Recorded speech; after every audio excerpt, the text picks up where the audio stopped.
dy by dx එහෙම නැත්නම් අවකලනය. මෙන්න මේකෙන් අපිට බලා ගන්න පුළුවන් පුතා දෙයක් චේන්ජ් වෙන්නේ කොහොමද කියන එක. දැන් අපි හිතමු සාමාන්‍යයෙන් ටයිම් එකත් එක කෙනෙක්ගේ ලයිෆ් කර්ව් එක මෙන්න මේ වගේ ලස්සනට වැඩිගෙන යනවා කියලා.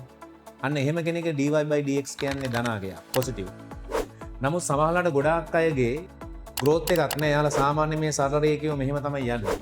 එයාලගේ ලයිෆ් එක. ඒගොල්ලන්ගේ dy by dx කියන්නේ 0.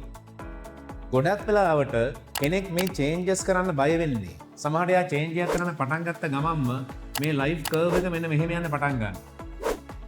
ඒක තමයි ගොඩක් වෙලාවට ඒගොල්ලෝ ඒක කරන්න බය වෙන්නේ. මේ ඊට වඩා මේ ඉන්න තැන හොඳයි කියලා හිතලා.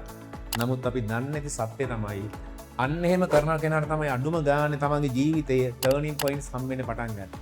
මේ ටර්නින් පොයින්ට්ස් එකක් හොයාගත්තට පස්සේ එතනින් එහාට අපිට බලා ගන්න පුළුවන් අපේ ජීවිතයේ growth එක කොච්චර ලස්සන වෙනවද කියලා. අපිට හොයාගන්න පුළුවන් අපි ගාව කොයිතරම් කැපැසිටියක් ගැබ් වෙලා තිබ්බද කියලා මෙන්න මේ ටර්නින් පොයින්ට් එකට පස්සේ.